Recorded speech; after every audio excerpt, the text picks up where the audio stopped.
வணக்கம் நண்பர்களே. வாழ்க வளமுடன், நலமுடன், நல்ல பணமுடன், மனமுடன். ஜோதிடத்தில் பல முறைகள் இருக்குது. அதில் சுவாச பிரசன்னம் அப்படின்னு ஒரு முறை இருக்குது. இது என்ன அப்படின்னா ஆச்சரியமாக இருக்குது. உங்களுக்கு காலையில் எந்திரிக்கிறீங்க, உங்கள் 2 நாசியும் தொட்டு பார்த்தீங்கன்னா எந்த பக்கம் ப்ரீத்திங் நடக்குது. 1 மணி நேரத்துக்கு ஒரு தடவை அது மாறும். எந்திரிச்சோன்னா எந்த நாசியில், வலது நாசியா இடது நாசியா, அதில் ப்ரீத்திங் போயிட்டு வந்துட்டுருக்குன்னு நீங்கள் பாருங்கள். ஒவ்வொரு மணி நேரத்துக்கும் ஒரு தடவை இது தன்னை அறியாமலே நடக்கக்கூடிய நிகழ்ச்சி. இப்போ பார்த்தீங்க அப்படின்னா திங்கள், புதன், வெள்ளி மற்றும் சனிக்கிழமையில் இடது நாசி வழியே சுவாசம் வருவது சாதகமானது. ஞாயிறு, செவ்வாய், வியாழக்கிழமைகளில் வலது நாசி வழியே சுவாசம் பாய்வது சாதகமானது.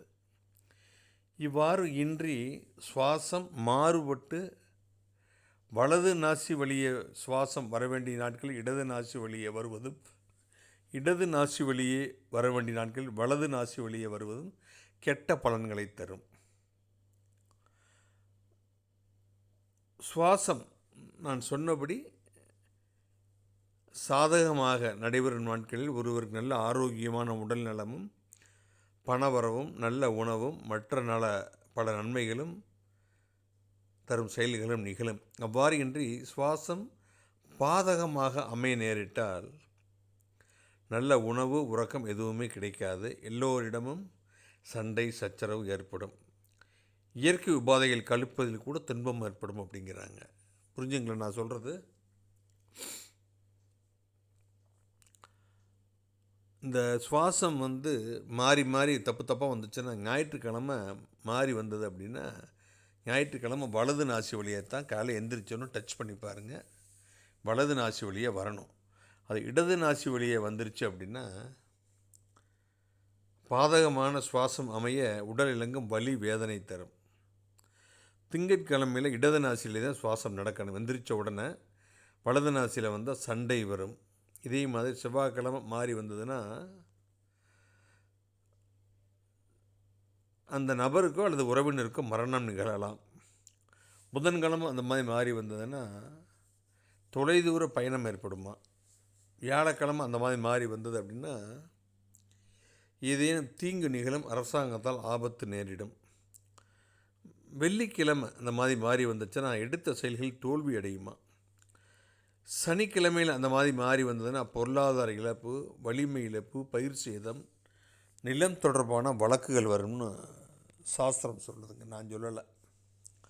ஞாயிற்றுக்கிழமைகளில் இடது நாசி வழியே சுவாசம் வரக்கூடாது.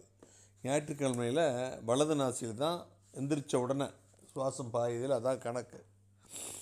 இவ்வாறு 8 ஞாயிற்றுக்கிழமைகளில் சாதகமற்ற முறையில் சுவாசம் வெளிப்பட்டால் தனக்கு குருவாக விளங்குபவர் அல்லது ஒரு மூத்த உறவினருக்கு துன்பமோ மரணமோ ஏற்படுமா. 8 ஞாயிற்றுக்கிழமை வலது நாசியில் வர்றது பதிலாக இடது நாசியில் சுவாசம் வந்தது அப்படின்னா இந்த மாதிரி நிகழ்ச்சி நடக்குங்கிறாங்க.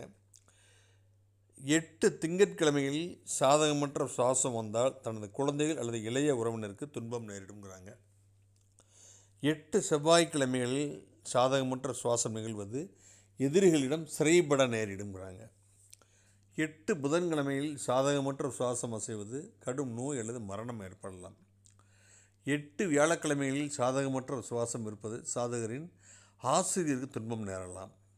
8 வெள்ளிக்கிழமைகளில் இடது பக்கம் நடக்க வேண்டிய சுவாசம் வலது பக்கம் நடந்தால் நிலம் தொடர்பான வகைகளில் பண இழப்பு ஏற்படும். 8 சனிக்கிழமைகளில் வலது பக்கம் நடைபெற வேண்டிய சுவாசம் இடது பக்கம் நடந்தால் வீடு இழப்பு அல்லது மனைவி இழப்பு ஏற்படுங்கிறாங்க. சிலர் 8 ஞாயிறு 8 திங்கள் என உள்ளதை ஞாயிறிலிருந்து 8 நாட்கள், திங்களிலிருந்து 8 நாட்கள் என பொருள் கூறுவதும் உண்டு. சுவாசம் எந்த வகையிலான எல்லாமே பஞ்சபூத தத்துவங்களை அடிப்படையாக கொண்டது சுவாசம். சரிங்களா? மீண்டும் ஒரு நல்ல பதிவில் சந்திக்கிறேன். நன்றி, வணக்கம். இந்த நாள் இனிய நாளாக என்னுடைய வாழ்த்துக்கள்.